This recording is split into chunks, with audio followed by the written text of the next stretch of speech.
Thank you, Conference Chairman Shan. Very good morning to all of you. It's going to be a very interesting discussion. And peace, humanity, and goodwill, subject that is very close to us Rotarians, virtually an integral part of our DNA. And I can't think of three better people who will contribute on that theme, the political way forward in this country, where peace, humanity, and goodwill is concerned, in the leader of the JVP, Somawansha Amarasinghe, Member of Parliament, Mr. Vijayadasa Rajapaksa, and Mr. Chandrahashan. This is how we will do it. Each of the panelists will be given approximately 20 minutes to elaborate on this subject, and then we will open it to a round of questions, and you also can join in with your questions as long as it's on this topic, peace, humanity, and goodwill, the way forward for Sri Lanka. So I would now hand over the lectern to the leader of the Janata Vimukti Peramuna, Mr. Somawansha Amarasinghe, to talk to you about peace, humanity, and goodwill. Mr. Amarasinghe.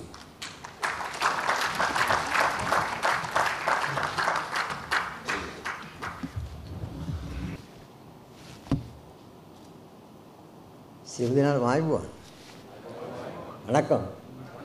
අස්ලාමු අලයිකුම්. නමස්කාර. Okay. Distinguished guests, members of organizing committee of this event, ladies and gentlemen, friends, and comrades also. First of all, it is a great pleasure for me to be here again.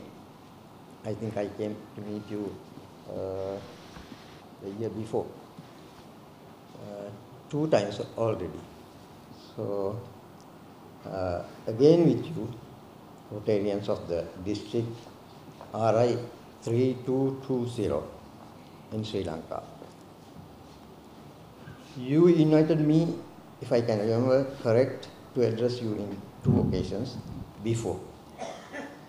I would like to thank District 3220 for Rotarians in Sri Lanka. Please allow me to thank Mr. Shanmuganathan also for inviting me to address you. The title of discussion today is Peace, Humanity, and Goodwill. You are trying to achieve peace through service. Fine, if it is possible, please try. Each speaker is allocated 15 minutes.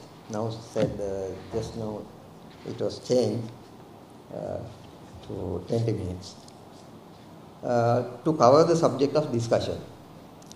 Until now, I thought the huge challenge before the mankind is to achieve genuine and lasting peace.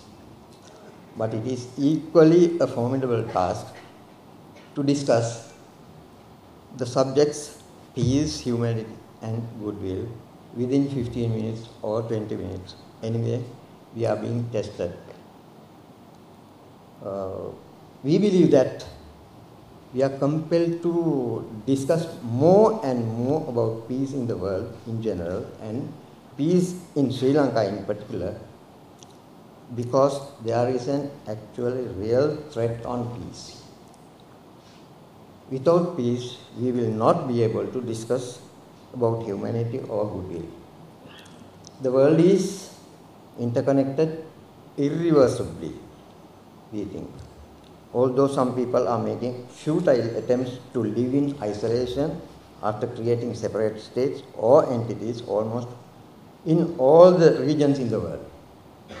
So at present, we are compelled to discuss regional issues in the context of global issues. We are now talking about a global village. First of all, let us recognize the challenges before world peace, the biggest challenges. Who are the real enemies of peace? who is promoting war? These are questions before us. Very important questions. We'll have to find solutions. Since the collapse of Soviet Union in 1991, the so-called Soviet threat ended and the United States of America has worked to establish a new world order over which they will have hegemony. The Cold War was the then President of the USA, George Bush Sr. declared that a new world order that guaranteed peace, security and reconciliation at global level is possible. The dream did not come true.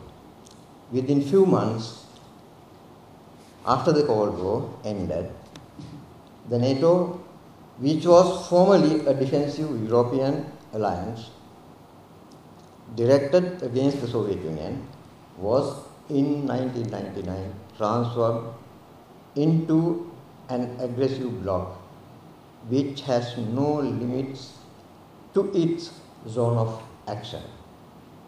The first victims of the attempt to create unipolar political world were Iraq, Yugoslavia and Afghanistan.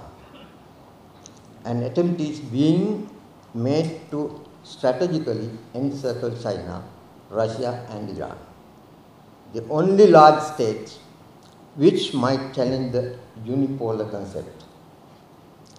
Imperialism is determined to break down the barriers to new markets so that unfettered capitalist relations of production can operate throughout the world freely.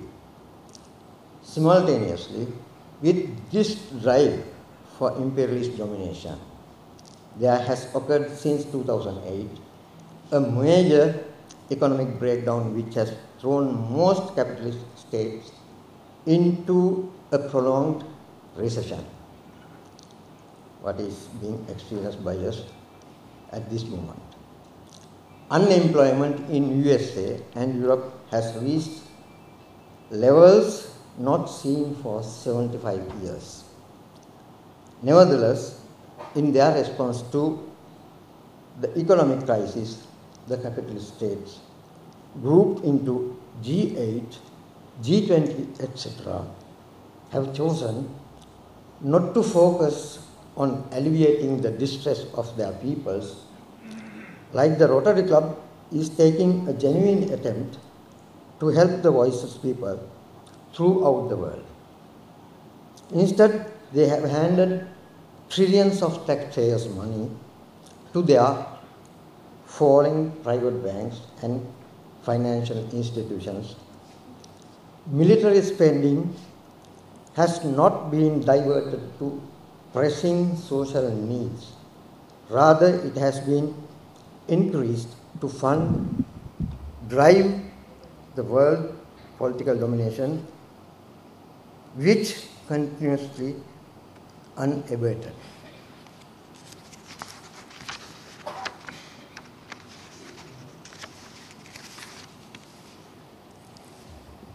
Total worldwide military spending in 2009 was $1,531 trillion. $1,531 trillion. Now it was in 2009. Now it must be definitely much higher than this amount. This represents a 49% rise in real terms since 2000.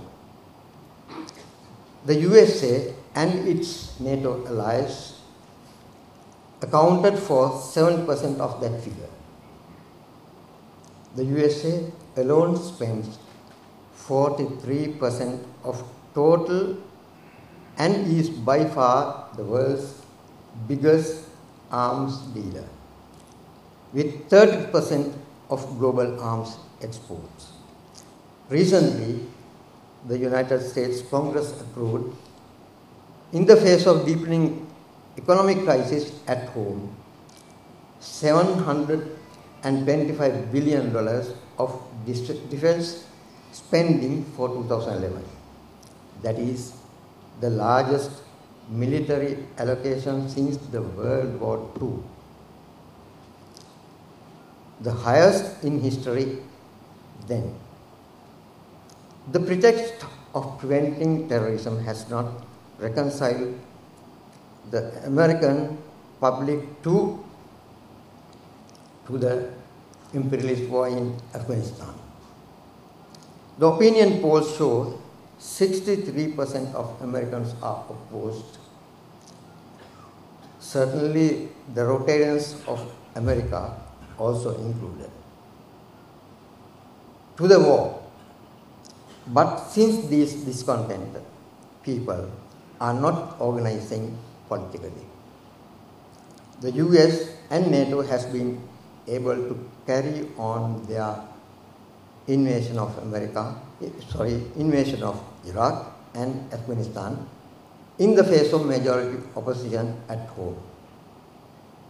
Iran, North Korea, and the Palestinian Arabs are the most threatened by future US, Israel, NATO aggression. Warlike Zionist Israel seems very keen to immediately attack Iran, which is now completely encircled by US military bases. The US government has never accepted its ejection from Iran in 1979 and has left no stone unturned since then in its attempts to re-establish imperialist domination over that country. We all aware that there are more than 1,000 US military bases throughout the world. We believe that there is no threat whatsoever for United States of America or its so-called interests anywhere in the world. Let us defeat the attempts to maintain the New World disorder that will jeopardize world peace, security, and reconciliation. Sooner than later, let us work hard together, although we agree to disagree on many issues, for the victory of Panchasila principles of peaceful coexistence. Then we will achieve peace. Thank you very much. Thank you, Mr. Radhakrishnan, for your comments. And now listen to the views of Mr. Canara.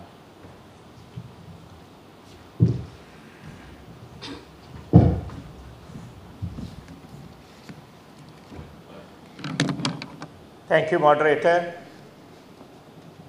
We would have enjoyed the speeches of Comrade Somawansha, which related to a very global outlook.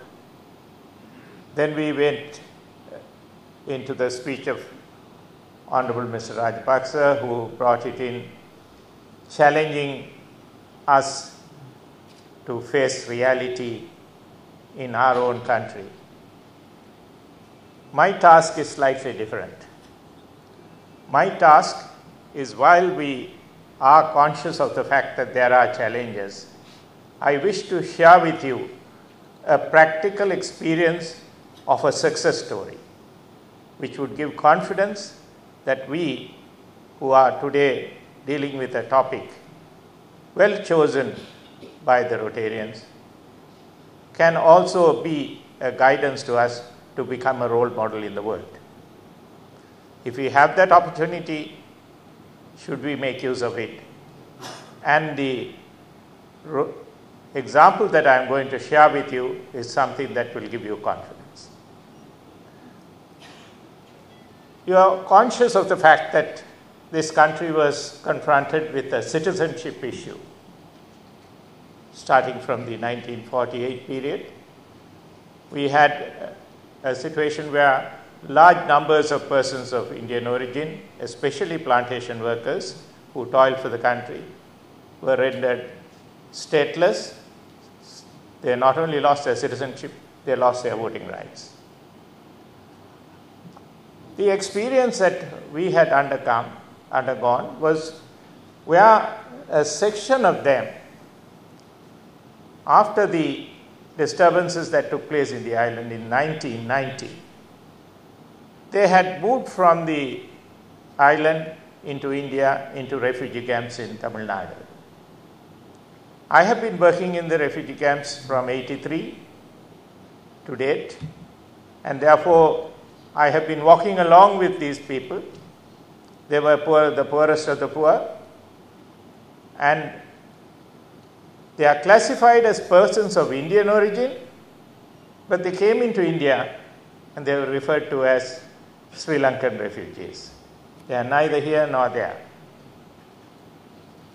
The challenge was now, how do you accommodate them? Can we grow above and find a solution to them? And that is the success story I am going to share with you. I think it was fortunate that we have Mr. Somawansha Amarasinghe with us. He has partnered in this process, and that's something that all of us can be proud of. In the 1948 episode, the number of persons who fell into the category of stateless was classified in 1964 as 975,000. This is for arithmetics. Of whom the Srimao Sastri agreement arranged that 600,000 will be taken over by India and 325,000 by Sri Lanka. The numbers changed, but not many applied for Indian citizenship. So there were statutes one after the other that were brought in. The statutes that came in was to recognize the reality that there were more people resident in the island, despite all the disturbances, wanting to make Sri Lanka their homeland. The Indo-Sri Lanka Agreement in 87 facilitated a larger number of persons being accepted by the Sri Lankan community, and that was followed up by an amendment in 1988. Having taken care of persons who had remained in Sri Lanka but who were not accommodated under the two enactments, there was also the challenge where persons who were to be taken care of by India fell very short of the numbers. So in 2003, surprisingly and commendably, the Sri Lankan Parliament unanimously passed a law which more or less decided to accommodate persons who were permanently resident in this country, going above racial and other lines. I underline the words unanimously. That is the height to which we can rise. But this had a clause which referred to a permanent residence in the island from 1964, the period of the Indo-Sri Lanka Accord. So persons who had in 90 left the country and became refugees in India was a caseload who was our responsibility. So they were left out of this arrangement. We went from house to house, enumerated them and listed them out and made 3 lists, one to the government of Tamil Nadu, one to the government of India, one to the government of Sri Lanka. And we were wanting these persons to be accommodated as Sri Lankan citizens. It was an extraordinary situation. They are classified as persons of Indian origin. They have gone back physically to India, yet we were reaching for the moon and saying, Sri Lanka, please accommodate them as Sri Lankan citizens. This effort went stage by stage, and at a point of time, we were able to have a meeting with the Law Commission chairman, Professor Amarasinghe, who was able to summon the Law Commission, and the Law Commission prepared an amendment to enable these persons who were in the refugee camps but persons of Indian origin falling into the category of stateless persons to be also deemed as citizens of this country. But who is to bell the cat? This is where Mr. Comrade Somawansha comes in. We had a visit in India of 2 members of parliament from the JVP. It was certainly a difficult situation because there were so many issues on which we did agree, but there were issues on which we did not agree. So conflict transformation today says that you identify areas where you can work together and take it on and go further. You identify areas where you do not agree, keep them aside. They can be taken up at a different time. So together with Vimal Rajapaksa and Vimal Ratnayaka and Chandrasekharan, both MPs, we had a dialogue. We brought representatives of the refugee community, and some of them were persons who had listened to the speeches of the JVP in the hill country. They remembered the old days when the JVP stalwarts came into the hill country and spoke to them. And this interaction resulted in an assurance given by Comrade Somawansha that they will take this up and bring it up in Parliament. At that time, fortunately, they had 39 members in Parliament. So we shared all the papers, the list, and it was passed on. And they come back. The next day, we hear the news that it was raised by a adjournment motion in Parliament, and the government agrees to address the issue. Soon thereafter, a parliamentary select committee was set up. And as a result, at the height of the war, in January 2009, an amending act was brought which resulted in persons who were resident in the refugee camps in India, persons of Indian origin, being declared citizens of Sri Lanka. We had a difficulty thereafter because the process of meeting these persons, verifying them, was certainly a question that was a practical difficulty. The Parliamentary Select Committee had recommended a process by which this process can be gone through. But that was an extremely costly process. We would have had to go with begging bowls to find the money.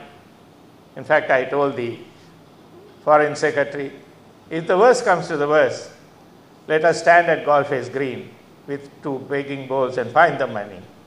But we must get rid of this statelessness. Finally, there I should compliment the President of the country, His Excellency. I was able to, on the World Refugee Day, speak to him. In the conversation, I mentioned 2 issues to him.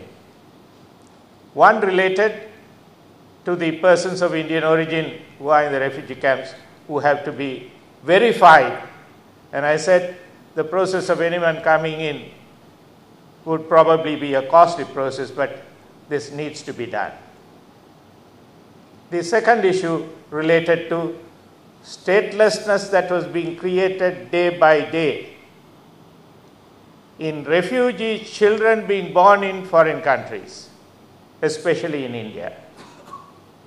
We have today 22,000 children born in India in the refugee camps. That has resulted in all of them becoming stateless unless they are recorded in the registers of this country. And that has to be through the consulate or the Deputy High Commission. The Deputy High Commission is unable to handle the caseload. I requested that the process of handling papers should be without any charges. That in the world, Sri Lanka will be one country when it comes to dealing with statelessness, will process papers without charging a fee. Spontaneously, His Excellency agreed, and that is now being carried out. This gives us the confidence that there is so much of space. The amount of space that is available is indicative of the fact that this topic that has been taken over today, we can, if we desire, be a role model to the whole world. We did talk of the language issue. We did go into issues of the rule of law. These are challenges. As far as the language issue is concerned, we are fortunate that the two languages have been accepted as official languages. But the practical implementation faces many challenges. Rule of law, it also is a challenging factor. But the fact is, we are a country where the education levels are so high. The differences are few. Can we live up? And if so, to what extent can we? I was most embarrassed when 2 days ago, an official from the Deputy High Commission complained to me saying that you are sending too many people to register in the records and that they are unable to handle it. They said they can only handle 5 per day. I said that is out of the 21,000, 22,000, there is 16,000 more children, and every day children are being born. You have to do something. He said, we have a caseload of 100,000 refugees from the island. Can you not trust them as citizens of this country? We will do the work for you because we do 95% of the work. It's just the attesting that you do. So there are challenges. There is a need for confidence building. And confidence building is something that becomes very germane to the question of peace, goodwill, and it can be on the basis of humanity. I am a dreamer. I am today using this opportunity to share a dream with you. We can be a role model to the whole world. Let us take this theme as a challenge and go ahead. And thank you very much.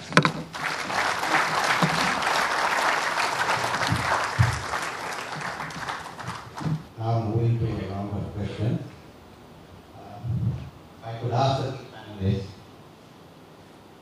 Sri Lanka has seen many all-party conferences in the last 3 decades to find a lasting solution to the issue that we face. Do you think, gentlemen, that we will ever reach a consensus politically where all the parties can decide on a common plan? No, I have something else.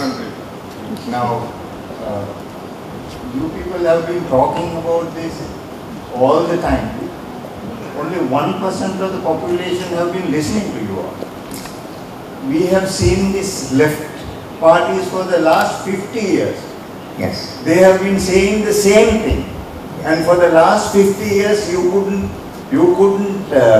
convince at least 5% of the population in this country. The only time that you people have gone to the parliament is by hanging over to another popular party. Or in 1956, LSSP got 8 seats. That is the only reason. So I think what you are talking about, this capitalism, blah blah blah, is you are the people who are fooling the people. So that is number one. Number two, this now you people talk so dignified way when you come to a place like this. But when you go to the villages and the towns and when you speak on political platforms, the languages that you use, the kind of words that you use, the way you blackguard each other, how can you have peace?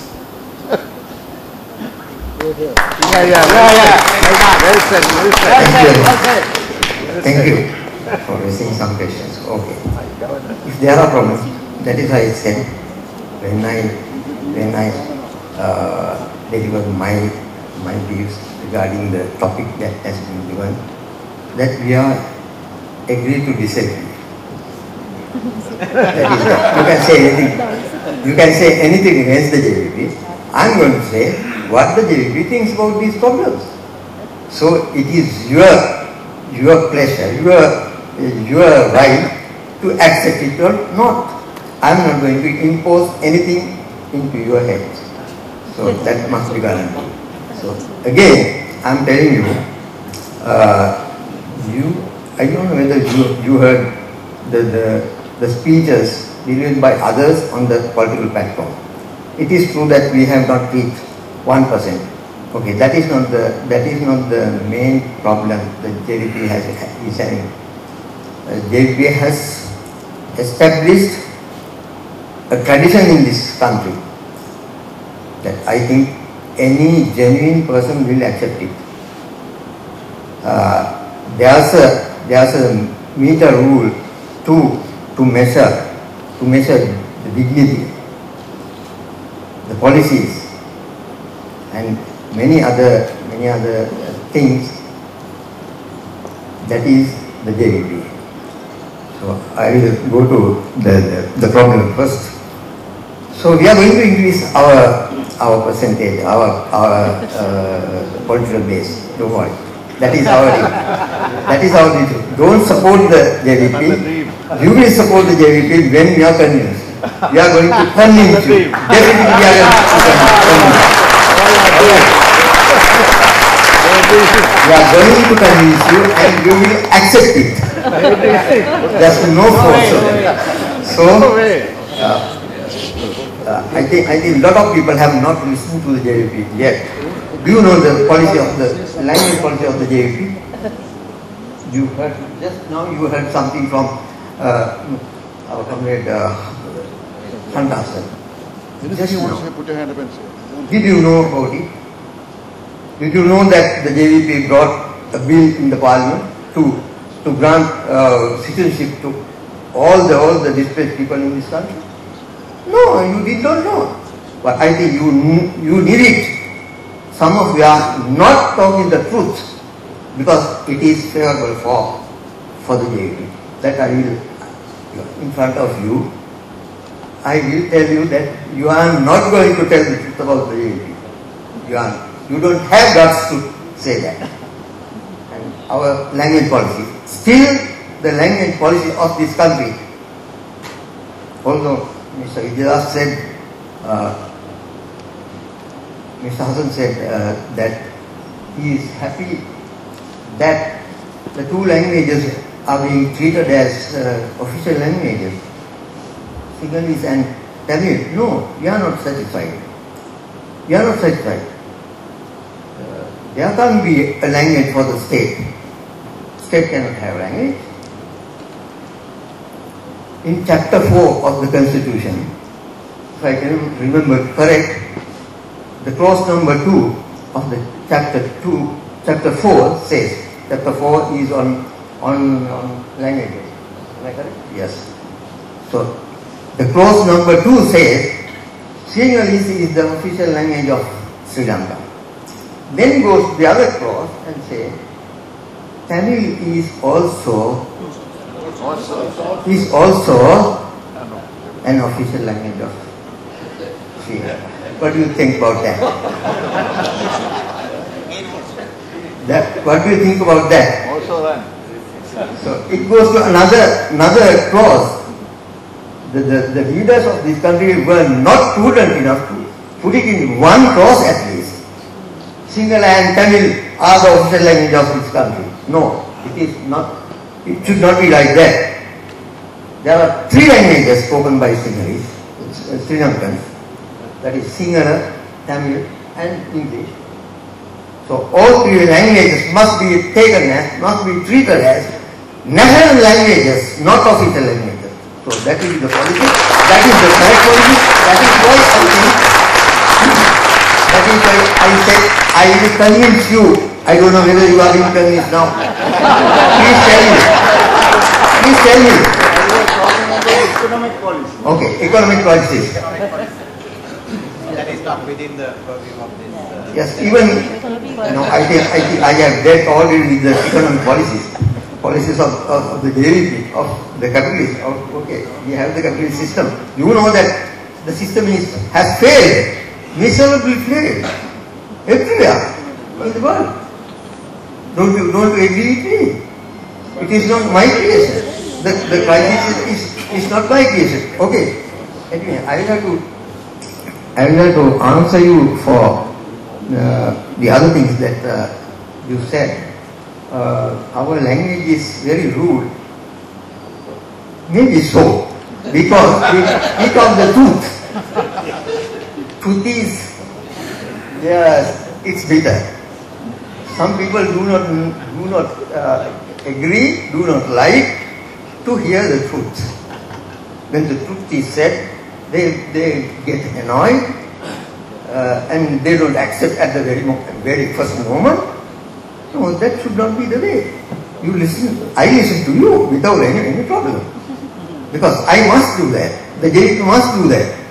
We are ready to do that. We have been, no, there's no party in Sri Lanka like the JVP, reformed like the JVP.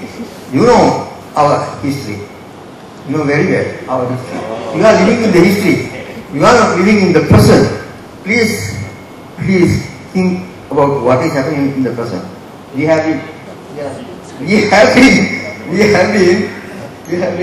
reforming. We have been undergone lot of reforms. So everybody must accept that. That is why one time we won 39 seats, not with the help of any other party, hanging on other parties. We were equals. That is why we left the government, when it went against the policies that we agreed. We had that guts. We had the guts. Can you please sit down? I'll give you an opportunity because I want to listen to Mr. Chandra Hasan and his views on the if anything is question left behind, all party conference. if anything is left behind without any answer being not given by me, please tell me. You know that we are revolutionists. But I will guarantee that we also stand for reforms. We are the people who brought the parliament, the amendment 17, number 17, which was passed in parliament in 2001. Alright, so we know that reforms are good, not permanently. Reforms are good for some time, very limited period. That is what happened. Where is the 17th Amendment now? It has been replaced by Amendment number 80. Where is the independent commissions, the election commission, the police commission, the other one, the election commission, the police commission, and the public service commission. Where are these? So that shows us very well reforms are not going to stand forever. So please become revolutionary. And also, I would like to interject at this point about a Tamil or a Muslim becoming a Prime Minister. I think the JVP tried very hard to make Lakshman Tadilkam the Prime Minister in 2000. Already done. So, where did you fail there? How did you fail? If the leaders, I will name, why should I hide that? If Mrs. Chandrika Mandana was prudent enough to think about the future of this country, she would have implemented that proposal. She would have given the Prime Minister post to Mr. Kadriwala. So that shows how we think about the dignity of the people, dignity of the intellectuals. Okay, I will deal with this problem, the dignity. Now, when the institutions, all the institutions, the presidency, the parliament, the judiciary, all the institutions are crumbling. Do you agree with me? It is not the work of the JVP. Although you say JVP is very rude, JVP can be rude, but it is not corrupt. We stand by our policies. We change policies according to the needs of the people. So now about the dignity, there cannot be atom of dignity when the institutions are crumbling like this. The system is crumbling. That is why we say capitalism is gone. It was good one time before when there was we are trying to establish dictatorship, family dictatorship now. Family dictatorship was defeated in France. We celebrate democracy won by the French people. That was the example. That is the example we have regarding capitalist democracy. So we are going back. During that time, capitalism was progressive, good for everything, good for business, good for capitalists, good for the workers, good for everybody. Now it is not.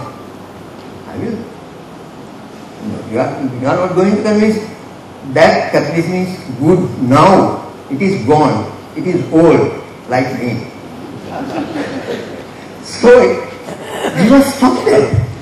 We must, whether it is socialism or anything, please try anything else which is good for the people.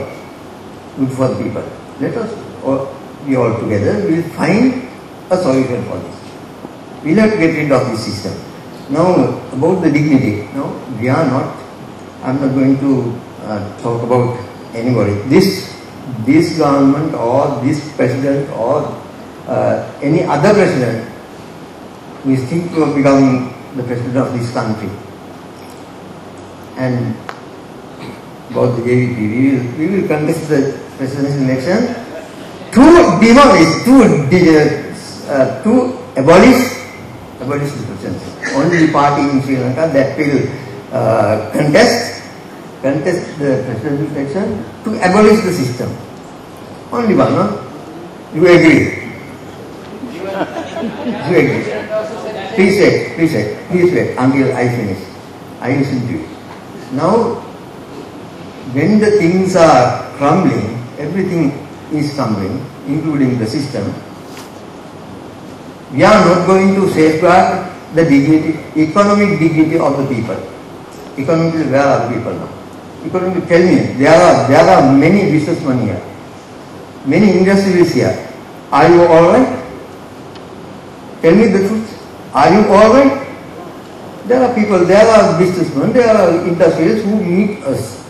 They say, they tell us their difficulties, the difficulties that they face. Many difficulties. So, dignity is gone. For the industrialists, for the businessmen, there's no dignity. Equally, the workers are not going to have any dignity in this country when the system is crumbling. Economically, dignity is not safeguarded. politically not safeguarded because you heard what Mr. Rajapaksa said. I will have to add, I need not add anything. And socially, people are not, their dignity is not safeguarded because they are unemployed, there are people who can get education, they are not strong enough to face the difficulties they have. They are not being guaranteed the social needs. Fundamental social needs are not being guaranteed. Then how can you talk about dignity of the people? Then culturally, what is the situation? Now we are fighting for Surya Singha or Halal. That is the plight of the country, plight of the people. So there's no dignity left behind. So fight for dignity, fight for a new system, fight for a new constitution, brand new constitution that guarantees dignity for the people. I have a question. Ms. Amsi, I just want to ask one question which I recollect at the November 1994 elections for the presidency. Your party very vehemently campaigned stating that you are supporting one presidential candidate so that within a period of 12 months that the presidential system will be abolished. But I am still puzzled as to why at the subsequent election in 1999 you still supported the same candidate for the same position again.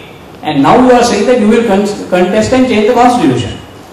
How can we understand your thinking in this? One thing, if the presidential system is not abolished, it is not the fault of the JVP.